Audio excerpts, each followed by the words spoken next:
My name is John Baker. I'm a retired United States Marine. I spent 22 years in the United States Marine Corps. I retired before this current conflict. And Mr. Bowers here carries that mantle now of serving in the Marine Corps. I'm a little jealous of him that he could still serve. It was one of the hardest things I ever did was get out of the Marine Corps. 22 years, I got to a point where I took care of my Marines. Well, after I retired, I found a new way to take care of my Marines, and that was to go to law school, start a law firm for veterans, and I've also started a Veterans Initiative Center and Research Institute where what we do with the Victory, as we call it, in Minnesota, both of these are based in Minnesota, we have created a place for our next, what some folks are calling our next greatest generation. What I would call Mr. Bowers here, our next greatest generation of veterans coming back from these wars in Iraq and Afghanistan. We've got some great leaders here, and that's one of the things I want to point out here. There's a lot of trauma, there's a lot of PTSD, there's family violence, and a lot of that. But what I want to stand out is that we have some very successful veterans coming back that are coming back, and they're hitting an economy that there's no jobs. A lot of what we need for these guys are jobs and career counseling and an opportunity to, in my opinion, we've got these great leaders coming back from Iraq and Afghanistan. I think they ought to be our next set of community leaders throughout our nation. And that's what we're doing with the Veterans Initiative Center and Research Institute. We created a business incubator for veterans in Minnesota, and we're creating a national model for this. And then we have our Research Institute where I have some folks doing some research, which I'm going to talk about, the poll that we conducted, looking at some of the issues that are going on with veterans. And one of the big things about this is veterans doing this for veterans. And I think that's a pretty big deal. We do have a different language that we speak, and it's helpful when we can talk that language. I know as Marines, we especially have a little bit different language. So I'll try to speak in full sentences so that you all understand me. As I was flying in, as I said, I'm from Minnesota. As I was flying in yesterday, I flew over Mount Vernon, and I was just happened to be reading the latest Legion magazine. And on the front of that is one of General Washington's, one of my favorite quotes of General Washington. It's the willingness with which our young people are likely to serve in any war, no matter how justified, shall be directly proportional to how they perceive veterans of early wars were treated and appreciated by our nation. I think that's kind of appropriate. We conducted a national poll, and it's kind of what brought us here today. Everybody knows about the RAND study, and 1/3 of our returning veterans are having some PTSD, combat operational stress, depression, and TBI. There has been, what we found is that there's no real studies on what this is doing in the family, what effect this is having with reintegration, and is there a prevalence of domestic violence. Now, this doesn't speak to all the resources that are out there. There are a lot of great resources for our veterans through the DOD, through the VA. The VA has some great family resources. What we wanted to do is we wanted to ask the question whether those services are being delivered and whether they are making a difference. I think that's one of the reasons that we did this and that we came here today. The other thing we wanted to look at is there access gaps and quality gaps within this. So our survey, we put it together pretty quickly, and we put it on the internet with little advertising. It was out on the internet for almost a month. And we had 248 responses from that. Two big organizations, IAVA and VFF, put it out on their websites, Vets for Freedom and Todd's organization, IAVA, that's doing a lot of work with veterans, which I think is kind of unique. I think it may be the first time that VFF and IAVA have done anything together, whether they know that or not. Other than happy hours, Todd says. I think that's interesting. VFF and IAVA obviously have different perspectives of what they're doing to support our troops and support the war, support veterans, and that type of thing. So I think it's an interesting collaboration on that. So what we did, we did a poll with 27 questions. 10 of those questions were demographic. We asked gender, age, ethnicity, marital status, children, branch of service and status, and whether they were enlisted or officer. And by the way, you have the analysis in your packets. I'm not going to recite all of that in there. We had 4 deployment-specific type questions. Have you ever been deployed before? The current war on terrorism. How many times have you deployed now? Then we asked 12 reintegration questions. Some of the analysis with our sample, we found that we had a pretty high number of folks that answered, veterans that answered the poll that were over 40. 49% were over 40 years old. 91% were over 26 years old. 77% were married. 69% had children.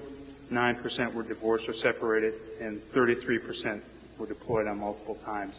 Now, I took a look at that number, and we had a pretty small sample. It's not necessarily scientific. Kind of our poll was designed to just get this dialogue started and get the issue out there. But that particular number of 49% over 40 kind of speaks to those folks that are willing to answer these type of questions. Todd and I were both young Marines at one point in time in our early 20s, and I tell you, young Marines in their early 20s, and I won't speak for soldiers and sailors and Air Force personnel, but that we don't want to do this kind of stuff. It's just folks talk about war being traumatizing and PTSD. I tell you, these young guys, they don't want to deal with that kind of stuff. They're pretty invincible. So I get a sense that we need to develop a tool that's going to find out how these younger veterans are dealing with this.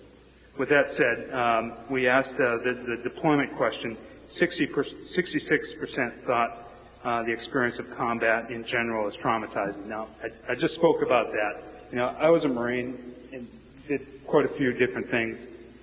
This stuff's not traumatizing to me. That's what we do. But we had to ask this question in some kind of way.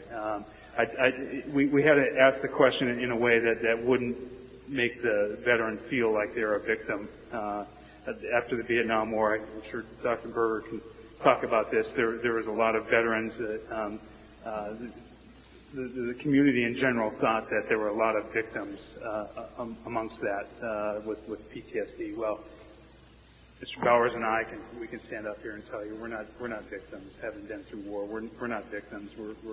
We're Marines, and but again, we still had to ask that question. So, as I said, 66% thought that combat was traumatizing. 88% reported witnessing or experiencing violence while deployed. 64% said some of the experiences during deployment were traumatizing. Now we get to the reintegration questions here.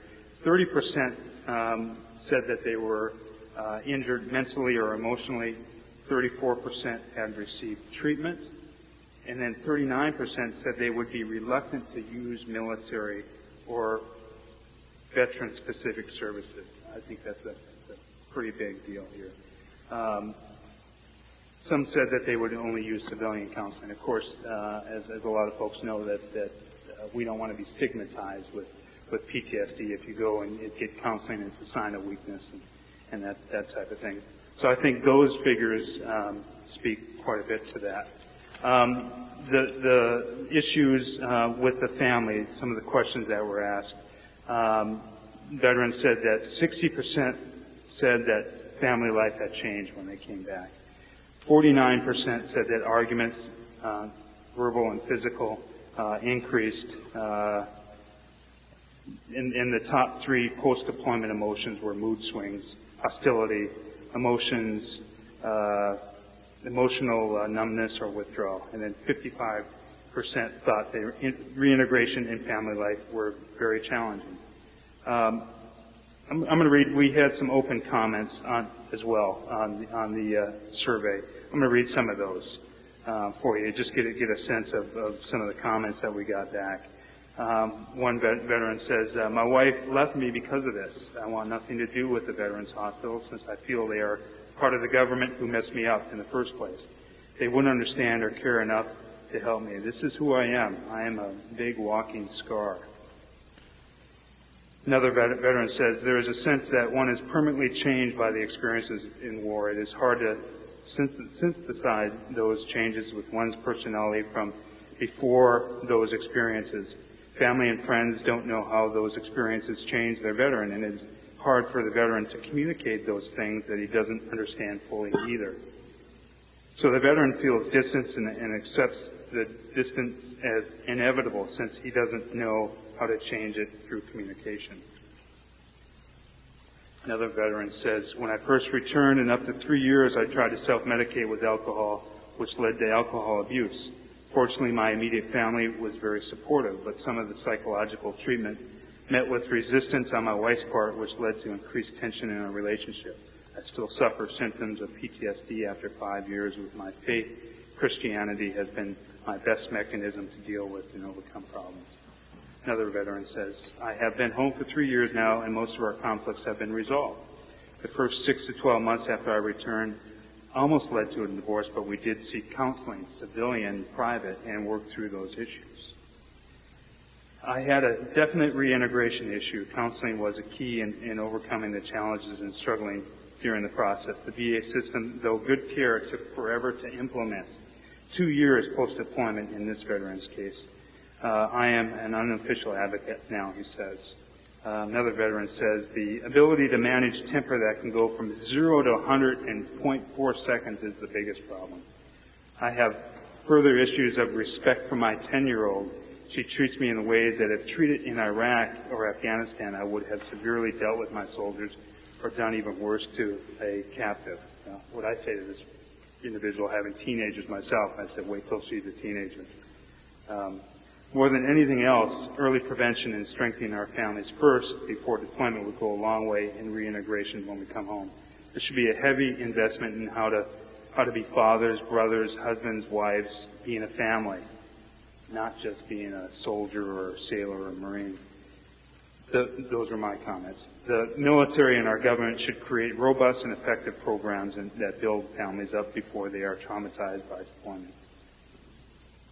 After returning home, I felt like no one understood me. I was supposed to come home and be the same dad I was when I left. Nothing ever happened. I've been home for over 2 years now, and I still look over my shoulder every time I hear a noise in the house, etc. I am always on edge, and not a day goes by I don't think of my friends that were killed or put myself back in Iraq. I don't ever want to forget my experience there, but I don't want to be part of my everyday life.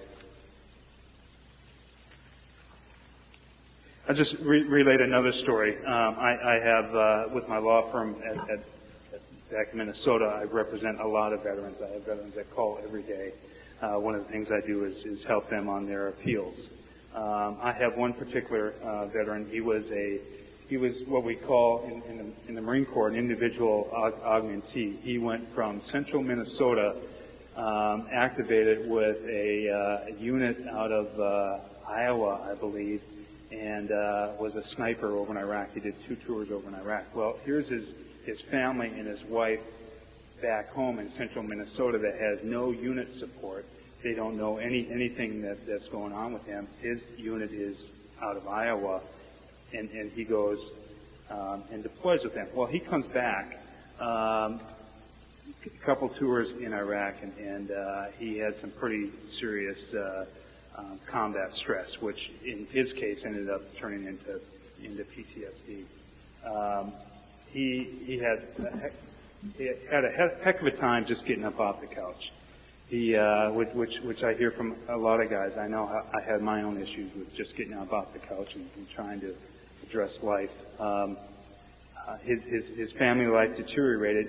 He was a union plumber and had such bad combat stress issues that he went to the VA and he got medication for his stress. And the doctor at the VA said that you're really too bad right now. You can't go to work. So he couldn't do his job anymore. He didn't have any financial resources to take care of his family. On the other hand, he also applied for VA disability. He applied for PTSD disability. The VA denied his disability because his DD-214 was messed up. His DD-214 said that he wasn't in combat. Well, here's a guy that's being you got some great doctors at the VA that have diagnosed him with PTSD, telling him he can't work, he's on medication. Now he's at home, he can't take care of his family, he doesn't have the financial resources to take care of his family, and he's got PTSD issues, but then he can't get disability from the VA. Well, we finally got that straightened out for him. He had an incident in July that's really illustrative of some of the family issues. He was just laying on his couch again, late at night, dozing off, and all of a sudden he heard his neighbor shooting off fireworks. Well, sometime later, he's out in his neighbor's backyard, and his 6-year-old son is tapping him on the shoulder saying, Daddy, wake up. And he looks at his son, and he's got a sniper rifle in his hand, and he's stalking his neighbor. What is that child going to think about that? And he's had a lot of other family issues. He's recently just completed a PTSD program up in St. Cloud, VA. They have a great mental health VA hospital up in St. Cloud, Minnesota. He just completed that. He just called me last week. He said, Gunny, he says, the program was great, but VA treated me very well. I'm getting my disability from the VA now, but you know what I really need? I need a job. That's all I have. Thank you.